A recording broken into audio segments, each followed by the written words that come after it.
Hello friends, എല്ലാവർക്കും എൻ്റെ പുതിയൊരു വീഡിയോയിലേക്ക് സ്വാഗതം. ഞാൻ ഇന്ന് വന്നിട്ടുള്ളത് വളരെ എളുപ്പത്തിൽ ഉണ്ടാക്കിയെടുക്കാൻ പറ്റിയ നല്ല ടേസ്റ്റി ആയിട്ടുള്ള ഒരു തക്കാളിക്കറിയുടെ വീഡിയോ ആയിട്ടാണ്. ഇത് ചോറിൻ്റെയും ചപ്പാത്തിയുടെയും അപ്പത്തിൻ്റെയും ഒക്കെ കൂടെ കഴിക്കാൻ പറ്റിയ നല്ലൊരു കറിയാണ്. അപ്പോൾ ഇതെങ്ങനെ ഉണ്ടാക്കുന്നതെന്ന് കണ്ടു നോക്കാം. ഞാൻ ഇതിനു വേണ്ടി 6 തക്കാളിയും 2 വലിയ സവാളയും കനം കുറച്ച് അരിഞ്ഞെടുത്ത് വെച്ചിട്ടുണ്ട്.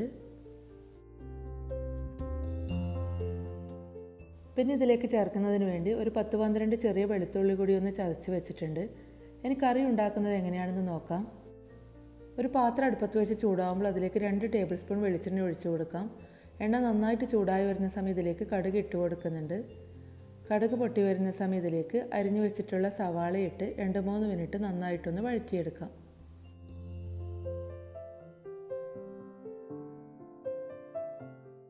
സവാള ചെറുതായിട്ട് വഴന്നു വരുന്ന സമയം ഇതിലേക്ക് 1 ടീസ്പൂൺ മഞ്ഞൾപ്പൊടി, 1 ടേബിൾ സ്പൂൺ എരിവുള്ള മുളക് പൊടി, പിന്നെ കറിക്ക് നല്ലൊരു കളർ കിട്ടുന്നതിന് വേണ്ടി 1 ടീസ്പൂൺ കാശ്മീരി മുളക് പൊടി കൂടി ചേർത്ത് കൊടുക്കുന്നുണ്ട്.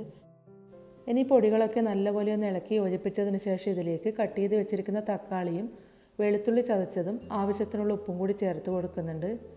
പിന്നെ ഇത് 1-2 മിനിറ്റ് നന്നായിട്ടൊന്ന് വഴറ്റിയെടുക്കാം.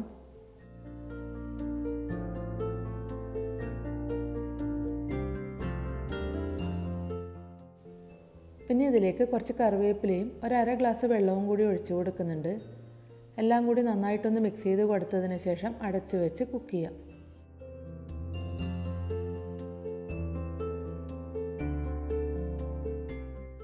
ഇപ്പോൾ ഒരു 8 മിനിറ്റ് ആയിട്ടുണ്ട്. തക്കാളിയൊക്കെ കുറച്ചൊന്ന് വെന്ത് വന്നിട്ടുണ്ട്.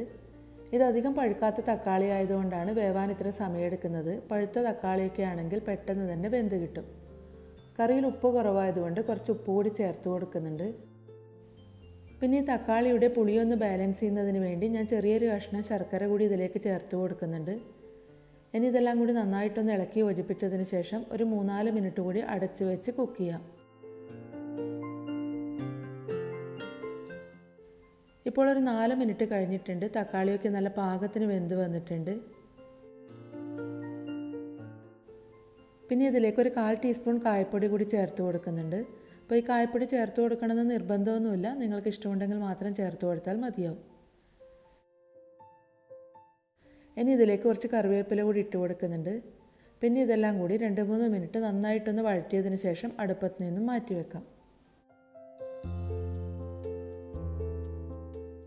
ഇപ്പോൾ വളരെ എളുപ്പത്തിൽ ഉണ്ടാക്കിയെടുക്കാൻ പറ്റിയ നല്ല ടേസ്റ്റി ആയിട്ടുള്ള തക്കാളി കറി ഇവിടെ റെഡിയായിട്ടുണ്ട്. അപ്പോൾ എല്ലാവർക്കും എൻ്റെ ഇന്നത്തെ വീഡിയോ ഇഷ്ടമായെന്ന് വിചാരിക്കുന്നു. എല്ലാവരും ഇത് വീട്ടിൽ ഉണ്ടാക്കി നോക്കണം, അഭിപ്രായം പറയണം. എൻ്റെ വീഡിയോ ഇഷ്ടമായെങ്കിൽ ലൈക്ക് ചെയ്യാനും നിങ്ങളുടെ ഫ്രണ്ട്സും ഫാമിലിയൊക്കെയായി വീഡിയോ ഷെയർ ചെയ്യാനും മറക്കരുത്. അപ്പോൾ അടുത്ത വീഡിയോ ആയിട്ട് കാണാം.